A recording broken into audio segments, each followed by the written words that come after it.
A peça encurralada ou peça presa é como se fosse um mate, vamos pensar assim, um checkmate em uma peça que não é o rei. Se for o rei, a gente vai chamar de checkmate.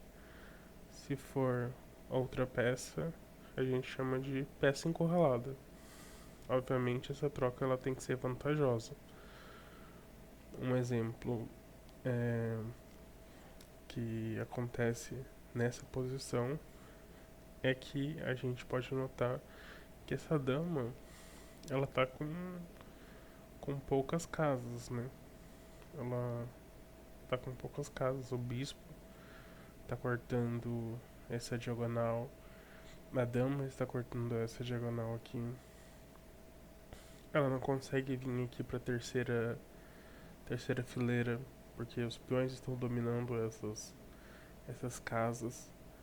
Ela está quase totalmente dominada.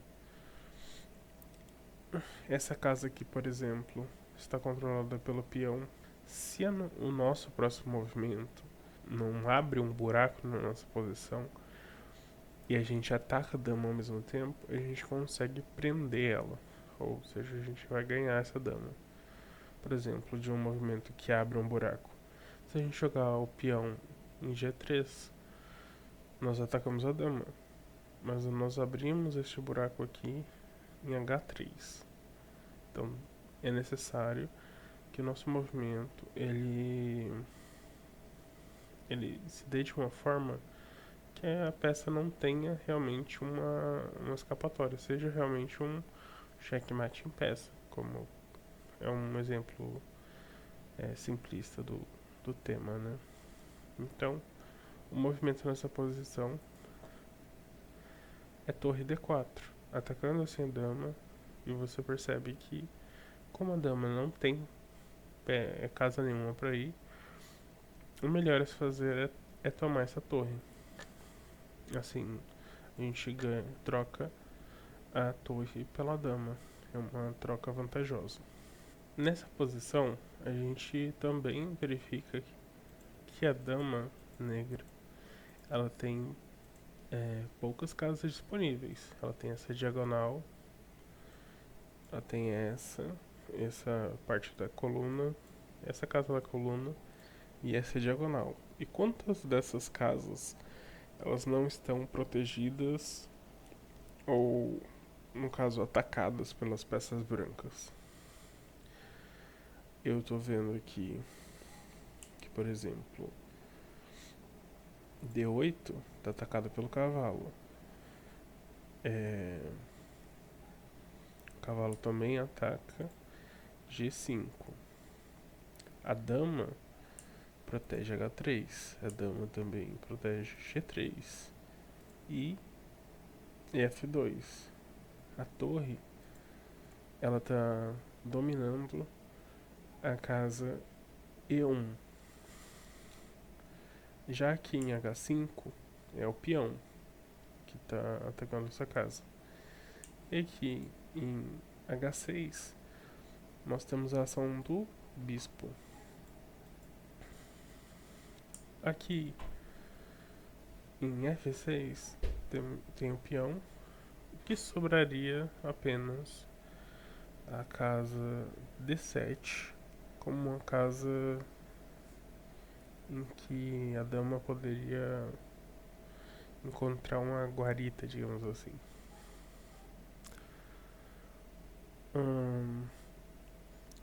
Então a gente percebe primeiro que a fuga dessa dama daqui ela se daria numa diagonal. Só que é a nossa vez de jogar. E simplesmente verificando as casas de fuga assim, a gente consegue perceber qual seria o nosso próximo movimento. Que é trocar uma peça menor pela dama, obviamente. A gente não vai, por exemplo, ofertar a nossa dama uma peça de igual valor, porque aí é simplesmente uma troca, não uma troca vantajosa. Nós temos que levar em consideração nessas trocas o valor das peças, para que ela seja vantajosa para o nosso lado, ok? E o movimento é esse aqui. O bispo vem para G5, atacando a dama. Não há muito que a dama possa fazer nessa posição. E a dama vai ser perdida. Vamos fazer alguns exercícios sobre o tema, só pra gente dar uma. Bora pensar um pouquinho sobre esse tema a partir de alguns exercícios.